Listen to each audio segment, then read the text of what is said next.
अस्सलाम वालेकुम नाजरीन। आवाम फिर पीछे रह गए। नया बजट भी मराहत याफ्ता तबकात के फायदे का है। एक बार फिर आम आदमी के हिस्से में सिर्फ मायूसी आई है। नाजरीन, मैं हूं आपका होस्ट उमर फारूक और आप देख रहे हैं मेरा digital channel Umar Farooq official. आप इसके link @of Umar Farooq officials पर इस चैनल को सब्सक्राइब कर सकते हैं और आप हमें यूट्यूब के साथ साथ फेसबुक, टिकटॉक, इंस्टाग्राम और व्हाट्सएप पे भी फॉलो कर सकते हैं। महंगाई के मारे सरकारी मुलाजमीन और मजदूर इस उम्मीद पर थे कि शायद इस बार कुछ रिलीफ मिलेगा, लेकिन बजट में ताकतवर तबके के लिए तौफीक और आवाम के लिए तफरीक निकली। चेहरे बदल जाते हैं, फैसले वही। ये पुराना खेल है। ख्वाब बदले नहीं, सिर्फ झूठ बोलने के अंदाज बदले हैं। सिर्फ अल्फाज और आदादो शुमार का गोरख धंधा है। गुरबा की और लोअर मिडिल क्लास के वही मसाइल हैं, वही प्रॉब्लम्स हैं। बड़ों की तनख्वाहें लाखों की और मराहत बेशुमार। इस बार भी मराहत याफ्ता तबके को तरजीह दी गई है, जैसे ये मुल्क सिर्फ उन्हीं का हो। इतलात के मुताबिक स्पीकर कौमी असम्बली और चेयरमैन सेनेट की तनख्वाहें अब 5 लाख रुपए माहाना तक पहुंचा दी गई हैं। इसमें मुफ्त रहायश, सरकारी गाड़ी, सफरी सहूलियात, बिजली व गैस के बिल, दफातर, अमला और दीगर कई मराहत शामिल नहीं हैं। उनका हिसाब लगाएं तो ये माहाना लाखों और सालाना करोड़ों में जा पड़ते हैं। कोई इनसे पूछे कि कौमी असम्बली के स्पीकर या सेनेट के चेयरमैन क्या कोई मुलाजमत कर रहे हैं? क्या इनके पास पैसों की या किसी चीज की कमी है? इन लोगों को एहसास नहीं होता कि एक ऐसी आवाम से जो महंगाई की चक्की में पिस रही है, उस पर जो टैक्स लगाया जाता है, जो जालिमाना तरीके से उनसे पैसे इकट्ठे किए जाते हैं, वो ये मराहत याफ्ता तबका इतनी आसानी से हजम कर जाता है, इतनी आसानी से डकार जाता है। हैरत है इन लोगों के ऊपर और अफसोस है इन लोगों के ऊपर।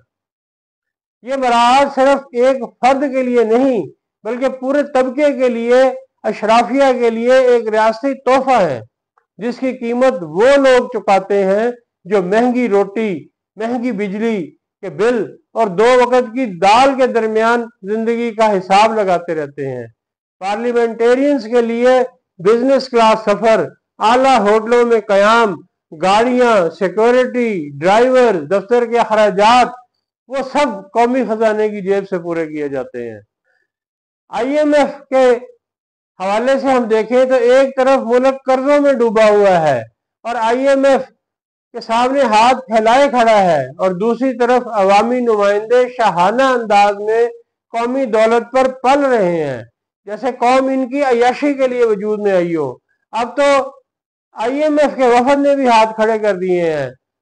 शबर जैदी ने बताया है कि IMF के वफद से उनकी मुलाकात हुई तो उन्होंने कहा कि जी आपके जो हुकूमती लोग हैं उनको नजर नहीं आता, हम तो उनको कह गए कि थक गए हैं कि अरल्ले तरल्ले से बाज आए, एक्स्ट्रा अखराजात से बाज आए, असराफ से बाज आए, लेकिन जब इनका मुल्क है, इनको ही परवाह नहीं है तो फिर हम क्या करें? तो नौबत यहां तक पहुंच गई है।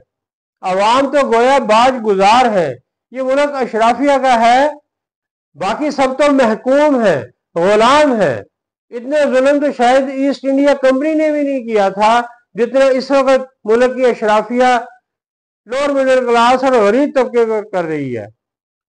जमहूरियत के नाम पर जो खेल खेला जा रहा है, इसमें आम आदमी सिर्फ वोट देने वाला है, सहूलतें सिर्फ लेने वालों के लिए मखसूस हैं।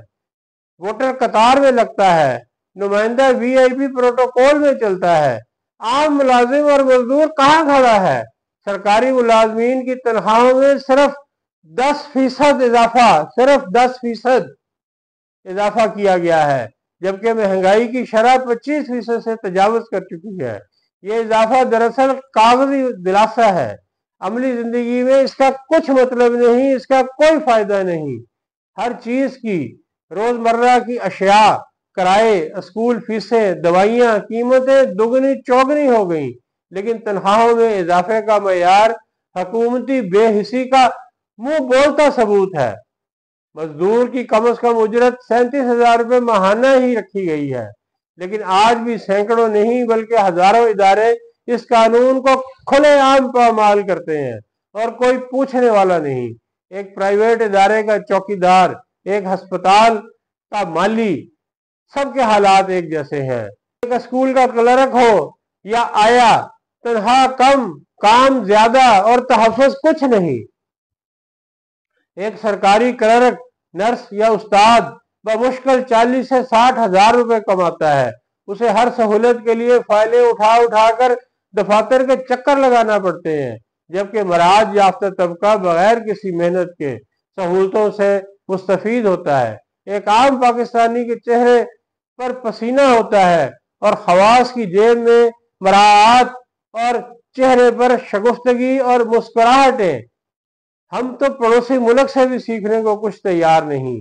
पाकिस्तान के बरक्स पड़ोसी मुल्क में एक रुकने पार्लियामेंट की मजमूई माहाना तनख्वाह व बरात मिलाकर तकरीबन 3 से 4 लाख रुपए बनती है, जो पाकिस्तान से कहीं कम है। वहां न सिर्फ अवामी नुमाइंदे की तनख्वाहें माकूल हद में है, बल्कि अखराजात पर निगरानी और जवाबदेही का मसर निज़ाम भी मौजूद है। वहां पार्लियामेंट का बजट अवामी बजट का हिस्सा बनता है। मीडिया, अदलिया और अवाम नुमाइंदों से सवाल करते हैं, मगर पाकिस्तान में ना तो सवाल की इजाजत है, ना जवाब का कोई वादा। यहाँ बजट के अदाद शुमार को मुकद्दस राज समझा जाता है, जैसे अवाम के पैसों पर अवाम को सवाल उठाने का भी हक नहीं दिया जाता। बजट अवाम का या खवास का ये सवाल नहीं, एक तलख हकीकत है। नाजरीन, जब चंद अफराद की तनख्वाहें लाखों में हो और एक आम मुलाजिम या मजदूर को चंद हजार का रिलीफ भी न मिले, सिर्फ मुआशी नाहमवारी नहीं, रियासती नाइंसाफी है। ये वो खामोश धमाका है जो मुआशरों को अंदर से तोड़ता है। क्या ये बजट वाकई अवाम के लिए है? क्या पाकिस्तान में बजट सिर्फ बड़े ओहदे पर बैठे हुए लोगों की जरूरियात को देखकर बनाया जाता है? क्या हम वाकई एक ऐसी रियासत में रह रहे हैं जहां अवाम की तकालीफ पर कोई सोचता भी है? ये लम्हे फिक्रिया है। अगर हम वाकई एक मुनसिफाना, इंसानी और जिम्मेदार मुआशरा चाहते हैं, तो अब वक्त आ गया है कि अरकान असम्बली और सेनेट की मराद पर सख्त नजरसानी की जाए। कम आमदनी वाले तबके की तनख्वाहें महंगाई की असल शरह के मुताबिक बढ़ाई जाए। बजट साजी के अमल में अवामी तरजीहात को शामिल किया जाए, ना कि सिर्फ अशराफिया के मफादात को। वरना याद रखें, अगर बजट में अवाम की फलाह के लिए जगह न निकली, तो एक दिन अवाम के दिल में भी इस निज़ाम के लिए कोई जगह नहीं बचेगी। नाजरीन, आप अंदाजा लगाएं कि सोलर पैनल के ऊपर भी 15 से 18% टैक्स लगा दिया गया है। गोया गरीब अवाम जो बिजली के बिलों से तंग आए हुए थे, वो कमेटियां डाल के किसी न किसी तरीके से इंतजाम करके सोलर लगवा रहे थे कि महंगी बिजली से बच सके। उनसे ये आसरा भी छीन लिया गया है। और एक जुल्म जो ये किया गया है कि फैमिली पेंशन को 10 साल की मुद्दत तक महदूद करने का कहा जा रहा है। यानी एक खावंद अगर फौत हो जाता है तो उसकी फौतगी के बाद 10 साल तक तो उसकी बीवी को उसकी पेंशन मिलेगी, और अगर उसके बाद उसकी बीवी मजीद 2, 4, 5, 10 साल जिंदा रहती है, तो इसका मतलब है उसे मजीद 10 साल के बाद जिंदा रहने का हक छीन लिया जाएगा। वो बेवा वो कहां से अपने खर्चात पूरे करेगी? अगर रियासत उसके सर पे हाथ नहीं रखेगी, तो ये देखिएगा, ये एक मसला जो है ये भी बहुत दूरस्त नताइज का हामिल होगा और माशरे में इससे तबकाती तकसीम में इजाफा होगा। हम अरबाब इक़्तिदार को यही मशवरा देना चाहेंगे कि खुदारा अपने दिमाग से नहीं, अपने दिल से सोचिए और पसमानदा तबकात की महरूमियों का अंदाजा लगाइए और बजट में उनको हकीकी मराद दीजिए। यही एक रास्ता है कि इस मुल्क में कौमी यकजहती और वक़ार के साथ तरक्की की शाहराह पर आगे बढ़ा जा सके। तो नाजरीन, आपसे मुलाकात होगी अगले व्लॉग में। तब तक के लिए खुदा हाफिज।